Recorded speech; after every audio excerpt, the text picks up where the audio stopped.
আসসালামু আলাইকুম। আপনারা সবাই কেমন আছেন?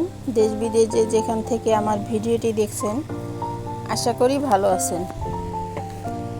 এখন সময় সকাল 9টা।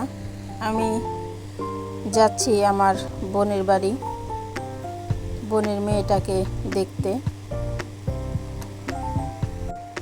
ওর অপারেশন হওয়ার পর ওকে আর দেখতে যাওয়া হয়নি, তাই আজকে যাচ্ছি। তো রাস্তার পাশে ফুল গাছগুলোতে অনেক সুন্দর সুন্দর ফুল হয়েছে, সেগুলোই দেখানোর চেষ্টা করছিলাম। এখন চলে আসছি বোনের বাসায়, আর এসেই বোনের গাছের কাঁঠাল দেখতে চলে আসলাম।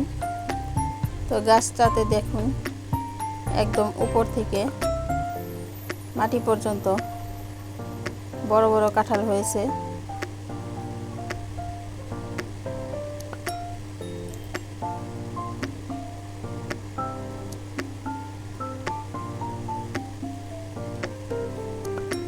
আমি সবগুলো গাছ দেখছিলাম আর মনে মনে ভাবতেছিলাম, একটা পাকা কাঁঠাল যদি পেয়ে যাই, গাছ পাকা কাঁঠাল, তাহলে ভালোভাবে খাওয়া যাবে।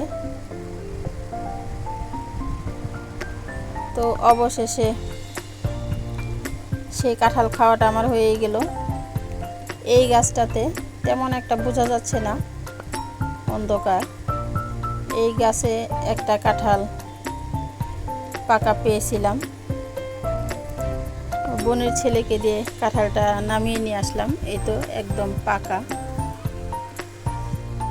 এখন এটাকে ভাঙবো।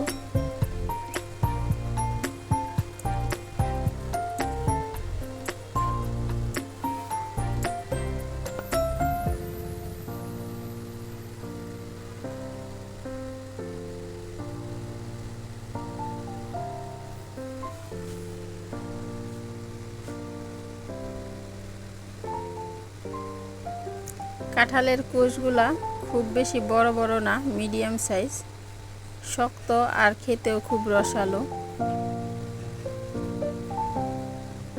গাছতলা যখন দাঁড়িয়েছিলাম তখন খুব সুন্দর ঘ্রাণ আসছিল। তো এখন কাঁঠাল সবাই মিলে খেয়ে নিলাম। আর এদিকে আমার বোন রান্না বসিয়ে দিয়েছে। তো এখানে চিকন চিকন ডাটাগুলো কাঁঠাল বিচি এবং চাপা শুটকি দিয়ে আমার বোন ভাজি করে নিচ্ছে। তো আমি কাঁঠাল খেতে খেতে ও রান্নাটা শুরু করে দিয়েছিল, সেজন্য প্রথম থেকে দেখাতে পারলাম না। এই ভাজিটাতে কোনো প্রকার পানি ব্যবহার করা হয়নি, একদম পোড়া পোড়া টাইপের করে ভাজিটা করে নিয়েছে। তো এই রান্নাটা হয়ে গেল। এরপর পাঁচমিশালি নদীর ছোট মাছ, এখানে 100 টাকার মাছ। তো ওদের ওখানে সকালবেলায় জেলেরা এরকম তাজা মাছগুলো বিক্রি করতে আসে, দামটাও একটু কম থাকে। আমার বাড়ির আশেপাশে তো এরকম মাছ প্রায় 200 টাকা লাগতো। তো এই মাছটা এখন রান্না করে নিচ্ছে।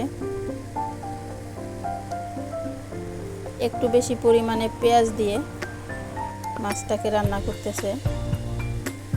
মশলাগুলো কষানোর পর মাছগুলো দিয়ে দিল।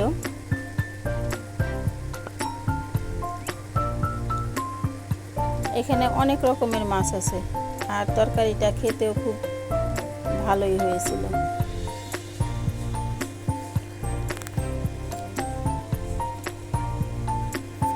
তো ভিডিওটি ভালো লাগলে আপনারা অবশ্যই একটা লাইক দিয়ে দিবেন।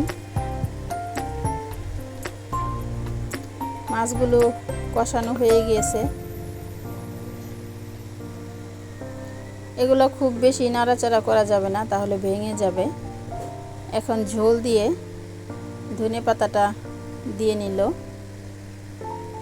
কিছু সময় রান্নার পর তরকারিটা হয়ে গিয়েছে, একটু মাখা মাখা ঝোল এরকম। তো দুপুরের খাওয়া দাওয়া সবাই সেরে নিলাম। বিকেলবেলায় নাতনিকে নিয়ে একটু দুষ্টামি করতেছিলাম। এই বাবুটা আমার ভাগ্নির মেয়ে, মানে আমার নাতনি হয়। তো ভিডিওটি আজকে এ পর্যন্তই। সকলে ভালো থাকবেন। আসসালামু আলাইকুম।